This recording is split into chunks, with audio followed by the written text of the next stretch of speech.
Living world, तो living world क्या है? तो life form and the living process on earth. जो भी हमारे लाइफ में जो भी लिविंग प्रोसेस है, जो भी लाइफ फॉर्म्स है, जो भी प्रोसेस चल रहे हैं हमारे धरती पे, उसे हम लिविंग वर्ल्ड बोलते हैं। Story of evolution on earth, जो एवोल्यूशन चल रहा है हमारे अर्थ में, उसे भी हम लिविंग वर्ल्ड बोल सकते हैं। कि जो अभी तक एवोल्यूशन हुआ है उसे, story of evolution on the earth is called the living world, life forms and the living process on earth. जो भी लाइफ फॉर्म्स चल रहे हैं, जो भी प्रोसेस चल रहे हैं, उसे हम लिविंग वर्ल्ड बोलेंगे।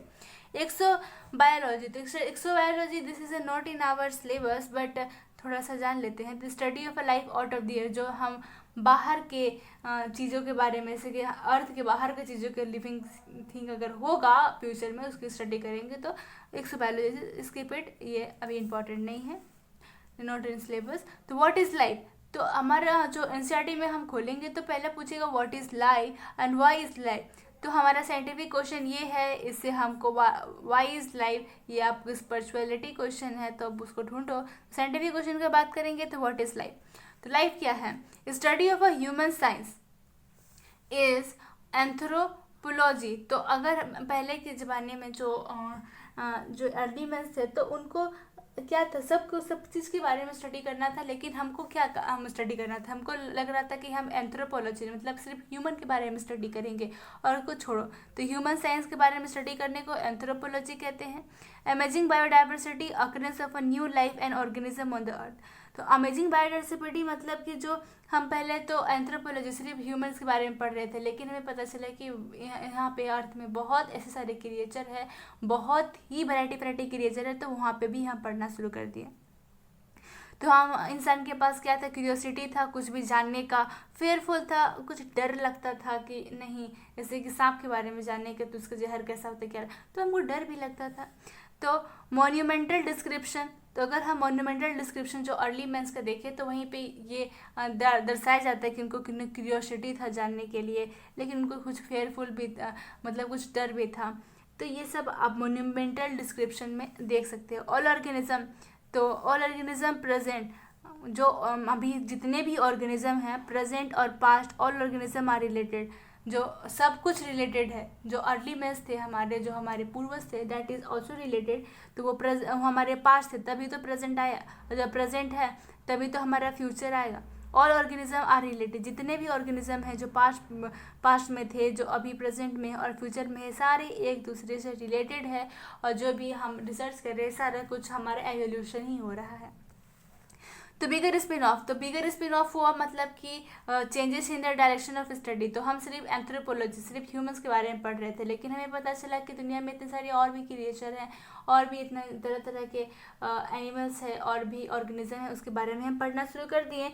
तो पूरा डायरेक्शन ही चेंज हो गया हमारा पढ़ने का। तो बिगेस्ट स्पिन ऑफ उसे ही कहते हैं, पूरा मतलब पढ़ने का डायरेक्शन ही चेंज कर देना। इकोलॉजिकल रिलेशन, अगर इकोलॉजिकल रिलेशन का बात करें तो इकोलॉजिकल कोऑपरेशन पॉजिटिव हमारा होता है, पॉजिटिव इंटरेक्शन होता है, और इकोलॉजिकल कॉन्फ्लिक्शन मतलब कि नेगेटिव। तो मतलब इकोलॉजिकल रिलेशन और कॉन्फ्लिक्शन में मतलब क्या है कि कॉपरेशन। तो इकोलॉजिकल कॉपरेशन मतलब कि जो हमारे अगर हम ही हैं तो इकोलॉजिकल कॉपरेशन की, तो हम एक दूसरे का सहायता करेंगे कि ऐसे किया जाए वैसे किया जाए। तो मतलब कि हमको कैसे करें वो हम देखेंगे इकोलॉजिकल कोऑपरेशन में कि पॉजिटिव। अगर हम किसी का मदद करते हैं, कोऑपरेट करते हैं दूसरे ऑर्गेनिज्म का, मतलब दूसरे इंडिविजुअल का या ऑर्गेनिज्म का, तो उसको हम इकोलॉजिकल कोऑपरेशन कहेंगे, क्योंकि हम दूसरे इंडिविजुअल की हेल्प कर रहे हैं, तो उसको पॉजिटिव इंटरेक्शन कहेंगे। इकोलॉजिकल कॉन्फ्लिक्शन मतलब कि लड़ाई कर रहे हैं दूसरे इंडिविजुअल से, दूसरे ऑर्गेनिज्म से अपने फ़ायदे के लिए, तो that is called the negative interaction.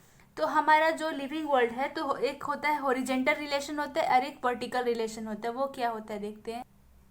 जैसे कि अगर हम देखें हॉरिजेंटल में, तो relation at a same taxonomic level, जो रिलेशन है सेम टेक्सोनॉमिक लेवल में से कि डिवीज़न है, तो डिवीज़न ही में हमारा रिलेशन क्या क्या हो सकता है। क्लास है तो क्लास ही में हमारा रिलेशन देखेंगे, ना कि इसमें। तो हमारा जो रिलेशन है हॉरिजेंटल में, relation at a same taxonomic level, एक ही लेवल पे हमारा जो रिलेशन है। जैसे ऑर्डर है तो ऑर्डर में क्या क्या रिलेशन हो सकते हैं। फैमिली है तो फैमिली में और क्या क्या, जैसे फैमिली में बहुत सारे आते हैं ऑर्गेनिज्म आएगा, जैसे कि, तो उसमें क्या क्या अपने रिलेशन हो सकता है, उसके बारे में हम हॉरिजॉन्टल में पढ़ेंगे। वर्टिकल में क्या है, relation at a different taxonomic level, यहाँ पे डिफरेंट टेक्सोनॉमिक लेवल पे रिलेशन होगा, मतलब स्पेस पे क्या रिलेशन है, स्पेस पे क्या रिलेशन है, इसमें क्या रिलेशन है, तो इसको हम क्या वर्टिकल में पढ़ेंगे। हॉरिजॉन्टल में मतलब इसी में और क्या क्या रिलेशन हो सकता है उसके बारे में पढ़ेंगे। तो 5 कैरेक्टरिस्टिक ऑफ लाइफ, जितने भी लाइफ होते हैं उसके 5 कैरेक्टरिस्टिक होते हैं, जैसे कि ग्रोथ हो गया, रिप्रोडक्शन है, सेलुलर ऑर्गेनाइजेशन है, मेटाबॉलिज्म है और द कॉन्शियसनेस है। आदमी के जैसे कि हम लोग को कॉन्शियसनेस है, प्लांट्स को नहीं है। तो 5 कैरेक्टरिस्टिक हो गया। तो 5 कैरेक्टरिस्टिक को भी लिविंग ऑर्गेनिज्म में रहना चाहिए, पांचों इंपॉर्टेंट है। लेकिन सबसे पहले हम ग्रोथ की बात करते हैं। Growth is the most important part of the life. जो हमारा ग्रोथ है बहुत ही important part of the life है। बिना ग्रोथ के हम कोई भी लिविंग ऑर्गेनिज्म इमेजिन नहीं कर सकते, इमेजिन ही नहीं कर सकते कि जो भी लिविंग ऑर्गेनिज्म है वो तो ग्रो करेगा ही। बट कुछ नॉन लिविंग ऑर्गेनिज्म है जैसे कि माउंटेन्स है वो भी ग्रो करते हैं, कुछ सैंड माउंट्स है, कुछ ब्लडर्स जो चट्टान होते हैं वो भी ग्रो करते हैं। तो क्या वो लिविंग ऑर्गेनिज्म हो गए? तो यह कॉन्फ्लिक्ट है। तो क्या ग्रोथ लिविंग और ऑर्गेनिज्म को डिफाइन करता है कि नॉन लिविंग ऑर्गेनिज्म को डिफाइन करता है? ये हमारा दिमाग में क्वेश्चन आता है कि वो नॉन लिविंग ऑर्गेनिज्म को डिफाइन करता है कि लिविंग ऑर्गेनिज्म को डिफाइन करता है। तो उसको देखते हैं। तो एक्सटेंसिव ग्रोथ, तो यहाँ पे ग्रोथ का 2 टाइप आ जाता है, एक्सटेंसिव ग्रोथ और इंटेंसिव ग्रोथ। तो एक्सटेंसिव ग्रोथ में क्या होता है, नॉन लिविंग ऑर्गेनिज्म जैसे organism not non living things, जो नॉन लिविंग थिंग्स ग्रो करते हैं उसको एक्सटेंसिव ग्रोथ कहते हैं। जैसे बाहर से वो ग्रो कर रहे हैं, बाहर से, अंदर से ग्रो थोड़ी कर रहे हैं। जैसे कि माउंटेन है तो वो माउंटेन इधर से ग्रो कर रहे हैं, बाहर से ग्रो कर रहे हैं, अंदर से नहीं। और इंट्रेंसिक ग्रोथ, इंट्रेंसिक ग्रोथ जैसे कि हमारे एनिमल्स हो गए तो उसकी ग्रोथ क्या हो रहा है, पूरा सेल्स बढ़ रहे हैं, उसके अंदर से ग्रोथ हो रहा है, उसके जितने भी पार्ट्स बॉडी पार्ट वो बढ़ रहे हैं, तो उसको इंट्रेंसिक ग्रोथ कहते हैं।